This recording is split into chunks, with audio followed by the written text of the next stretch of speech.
Hola, te damos la bienvenida a un nuevo encuentro de los violinistas del Titanic.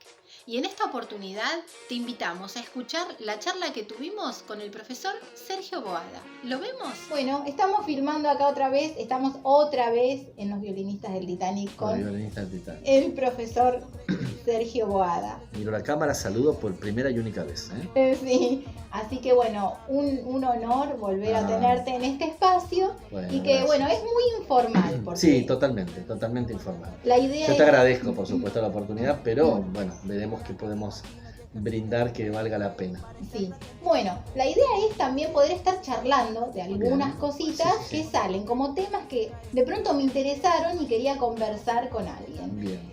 Y para que el público también, si le interesa, después pueda escribir, pueda hacer algún comentario. Entonces, sabiendo que no solamente sos profesor de filosofía, sino que también tenés un gran recorrido en todo lo que es el teatro. Sacar el gran. Gran recorrido, bueno, porque, está bien. Digo, para que ser honestos, la gente no se haga imágenes falsas. Yo empecé teatro en el 2015, estamos en 2023, son 8 años. Sí. Del teatro, entre comillas, a través de talleres, obras puestas en escena y demás. Y tampoco profesional, porque no tengo estudios, ahora hay carreras de teatro. Sí.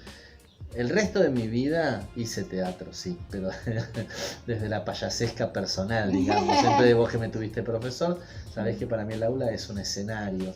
Sí. Y además de eso nos divertíamos muchísimo. Entonces, de alguna manera hay una trayectoria, con lo raro de esa palabra, en el teatro, pero digamos fuera de lo formal que es el teatro. Sí. Si vamos realmente a lo formal, yo pondría fecha de nacimiento 2015. 2015, ¿sí? Bueno, partimos de ahí entonces. Partimos de ahí. Bueno, a mí lo que me interesa trabajar en este video es la idea de la mujer. Ajá. Desde la antigüedad. Ajá. Y por ahí el rol, que estuve leyendo un poquito, no mucho, el rol de la mujer en la tragedia griega. Ajá.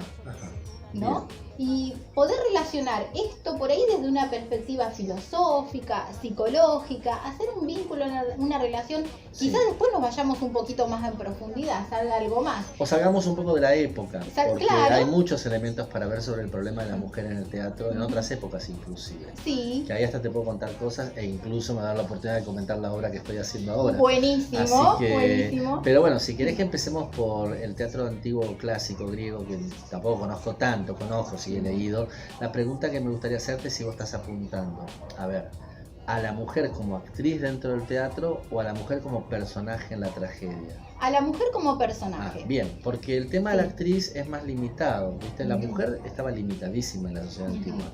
Hasta la Inglaterra de Shakespeare la mujer no se subía a un escenario. En la época de Shakespeare, hablamos del siglo ya XVII, XVI-XVII, los personajes femeninos los hacían varones. Fíjate vos, se disfrazaban de mujeres. Digo, es un dato, no estamos en la Grecia antigua, estamos ya a 3-4 siglos atrás del actual. No, bueno, entonces volviendo a como personaje. Como personaje. Bueno, viste que en la dramaturgia griega hay al menos dos grandes caminos que son los que pasaron a ser iconos, los símbolos. Todos sabrán que aparecen siempre dibujadas dos máscaras, ¿no?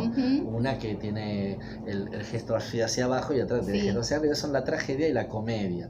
Y que nosotros en general asociamos bien, aunque habría muchos otros pormenores, asociamos bien que la tragedia tiene que ver con lo triste, lo trágico, los destinos trágicos, aquello que parece que empieza bien y termina mal, como dice Aristóteles, y la comedia a la inversa es como nos permite respirar desde el humor, ¿no? Las cosas empiezan complicadas, pero terminan que estamos todos felices. Esas serían las dos grandes directrices de la tragedia y de la comedia. Sí. Vamos a hablar primero un poquito de la tragedia. En la tragedia griega, que tiene su evolución, ahí tendrías que buscar un especialista como Porrini, un día hacer un reportaje que él te cuente con más detalle. Pero en esa evolución de la tragedia llegamos al punto culminante de la tragedia, que es el siglo de Pericles, el siglo V a.C., la época de los grandes filósofos, siglo V, ¿no? Aproximado, Platón, Sócrates, Platón y Aristóteles. Y por el lado de los dramaturgos tenés a la tríada, también hay una tríada de los más conocidos que son Eurípides, Sófocles y Esquilo. El orden hubiera sido Esquilo, Sófocles, Eurípides. Aristóteles, cuando analiza la tragedia, considera que Sófocles, sobre todo con el Edipo Rey, es el ejemplo eminente de una tragedia, ¿no?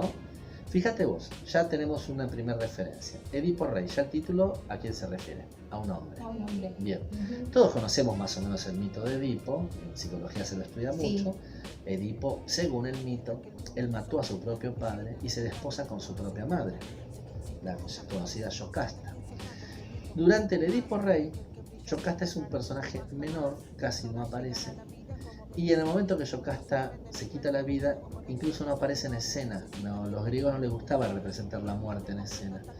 Entonces pasa a un segundo plano muy fuerte. Ahí los grandes personajes son Edipo, Creonte, con quien entra en dificultades y en polémicas graves, Tiresias, que es como el antiguo profeta ciego, sabio. Es decir, los grandes, y después aparecen mensajeros, soldados, las mujeres no están. Incluso va a estar Antígona, que ahí sí, por primera vez, o una de las veces más importantes, a la tragedia de Edipo le va a seguir Antígona. Antígona es la hija, según el mito, la hija de Edipo. Y va a venir una tragedia donde la heroína es Antígona, que ahora hacemos, si quieres, otro capitulito, ¿no? Entonces, qué notable, como que ya en la cultura griega, el nudo trágico y todo lo que sucede alrededor de ese nudo trágico está concebido en el héroe. Y el héroe es un hombre, no es una mujer. El héroe trágico, se lo puede llamar. Me parece muy interesante esto de el lugar que ocupa, primero en un segundo plano y después de entender que viene a pasar a otro plano. Claro, ¿Sí? Con Antígona, ahí, bueno, seguramente los grandes investigadores tendrán muchos más elementos. Esto es una charla informal de amigos, ¿no? Es una charla Yo informal. no soy especialista, eso lo aclaro desde el vamos, y no es una falta de respeto al que escuche y a las mismas obras que estamos analizando. Cuando vos lees la Antígona de Sófocles, sí, Antígona es la gran heroína. Incluso hay otro personaje importante que es la hermana de Antígona. La hermana, sí. Claro, que son las dos. La obra empieza con ellas, se va desplegando y bueno, viene todo el nudo trágico hasta la muerte de Antígona. En Antígona hay un gran dilema trágico, que es el acto de piedad que ella quiere tener con su hermano muerto, porque según la piedad religiosa, el muerto hay que sepultarlo y no exponerlo a que las aves destruyan el cadáver. Sí. Y por la ley del Estado, como este muchacho se fue por rebelión al propio rey, a Creonte, a pelear contra Creonte, muere en la pelea, entonces Creonte considera que tiene que quedar como un traidor ahí en el desierto y que lo coman las aves. Entonces Antígona quiere enterrarlo y hay una ley que pone como un decreto que quien entierra a este muchacho, por supuesto, sería también lapidado o condenado a muerte. Bueno, entonces todo el desarrollo de Antígona, a través de los diálogos, como hace la dramaturgia y de los coros, es la exploración del alma de esta mujer, las discusiones, las fundamentaciones que ella tiene en que la ley de Dios para ella es más importante que la ley del hombre, ¿sí? Y que además ella es capaz de prescindir de su propia vida si lo tiene que lograr. Y de hecho lo hace, lo va a enterrar. Cuando lo va a enterrar, la pone en presa, bueno, y sigue la trama hasta su propia muerte, ¿no? Ahí tenés una heroína. Pero es un caso un poquito aislado, ¿no? No tenés, hay otros personajes femeninos, está Clitemnestra, Medea, no es que no los haya. Medea también es el centro, la protagonista de su propia obra.